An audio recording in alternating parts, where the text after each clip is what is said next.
It's personal between me and you, and I'm going to do you some serious harm, you big stiff idiot. The Untouchable True School Sports Empire proudly presents something the boxing games are missing. Hey, what's going on? It's your boy BT, and I came here to talk some boxing with the thousands of True School Sports subscribers. All right, so really interesting stuff. This is the latest installment of what the hell is going on at 135 to 140 between these big names, because it's just constant. It just seems like it's constant nonsense. We hear everything from these guys like Tank and Shakur and Devin and Tio and Ryan when they all talk about fighting each other. We hear everything but let's fight. And if we do hear let's fight, there's always like a catchphrase clause or some other tomfoolery or foolishness going on in the negotiations that make the fight, not as good as it could be, right? So recently, Calvin Ford did an interview, and I heard it. And respect to Calvin Ford. I love Calvin Ford. I got all the respect in the world for Calvin Ford. I've had a chance to meet him on about 4 occasions, dating all the way back to 2016. Love the guy, great person, right? You got to respect his life and what he's done and being the father figure he's been in Gervonta Davis's life, right? But he said something in an interview that was very off-putting to me, because I've interviewed Calvin Ford about Gervonta Davis fighting Shakur Stevenson in person, and he's pretty much said that Shakur Stevenson plays this tough guy act, and he's not really like that. But then now he was asked about, Tank fighting Shakur, and he stated the following, and I quote, "Why would I put Gervonta Tank Davis in a situation like that with Shakur when we can't do what we do?" End quote. That's what he said. And the whole context of the quote was basically the interviewer, I can't remember his name right now, but the interviewer had asked Calvin Ford pretty much about Shakur Stevenson's performance or lack thereof against Edwin De Los Santos, how boring it was. And he pretty much said, look, because of how boring it is, why fight him when, we can't make it an exciting fight for the fans, which is kind of crazy, right? But I don't like this because I think, PBC's probably going to make Tank versus Frank Martin next, or Tank versus Pitbull Cruz next. And, that's not really too surprising to me. If Tank fights Frank Martin, I like that fight. That's a good fight. I actually like that fight. But I know people will mostly complain about that fight. But as far as Shakur Stevenson, I just think there's a reluctancy for Tank and the fine folks at PBC and maybe other promotions and all the guys that administer his career, that there seems to be a bit of a reluctancy to fight Devin Haney and Shakur Stevenson. And the reason I feel that way, and comments like this from Tank's own trainer and coach, the reason I feel that way is because when you look at when you just get into the boxing, the style, Gervonta Davis is not he's not like a come forward pressure fighter that just goes and knocks you out.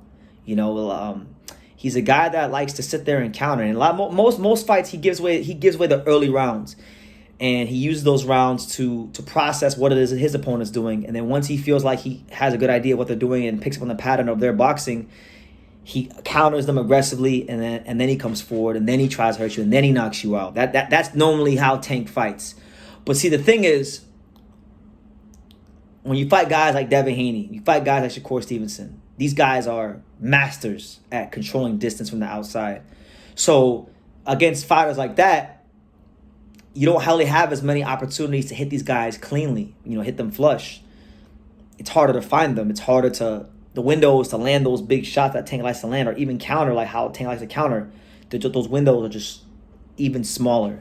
So those are the kind of fights where if Tank were to go down 4, 5, 6 rounds, or just lose the majority of the first, 5, 6, 7 rounds, he could easily, I could see it, lose a 117, 111, 118, 110 decision to one of those guys, And yes, Tank can box himself. I'm not ruling out that maybe he changes his game plan up and makes some adjustments, because he seems to be a smart fighter who knows how to make adjustments. But we haven't really seen him in there with technical fighters at the level of a Devin Haney or the level of a Shakur Stevenson.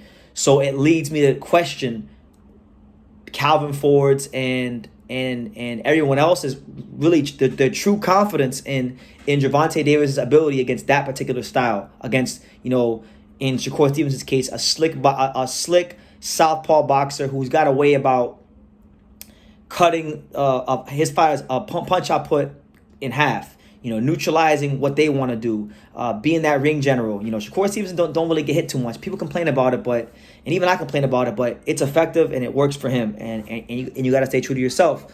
And as far as Devin, I think Devin Haney has showed a little bit of everything as a fighter. When Devin Haney's been the boxer at times. He's been the slugger. He's been the guy to go in there and come get you. So he's Devin Haney. I think, especially with the reach he has, could be a big problem for Tank.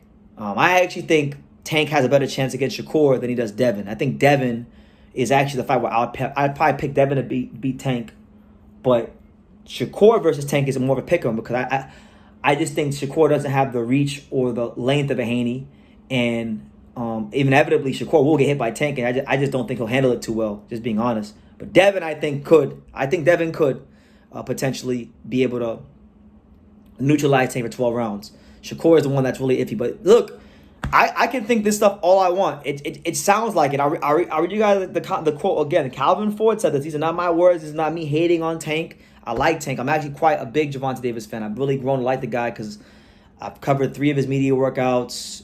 I went to 2 of his fights as a fan, and then I covered Tank Davis versus Ryan Garcia. So he's a big part of my legacy here on boxing, covering boxing on True School Sports. So I like the guy, and he's fun to talk to when I interview him. He's a good interview, right? But they said, and I quote, Calvin Ford said, and I quote, "Why would I put Tank in a situation like that when we can't do what we do?"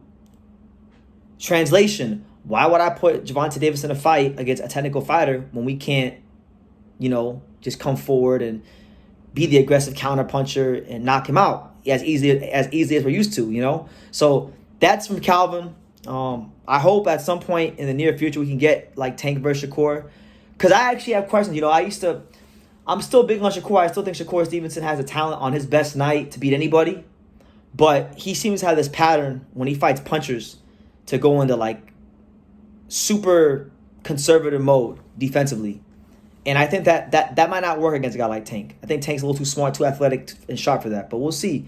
They fight the fights for a reason, and I'm just hoping we get a chance to see it happen. What do you guys think? Do you guys think Gervonta Davis and his team and Calvin Ford and their handlers, do you think they lack confidence in Tank versus Shakur Stevenson and Devin Haney? Leave your comments down below. Make sure you guys take the time to subscribe. And like I say in every single one of these videos, you can love me or you can hate me, but I'm just a kid from dang it. So until next time, take care, guys. Thank you for watching another video on the untouchable True School Sports Empire. For more great boxing content just like this video, click right here and make sure you subscribe. Much love from sunny South Florida.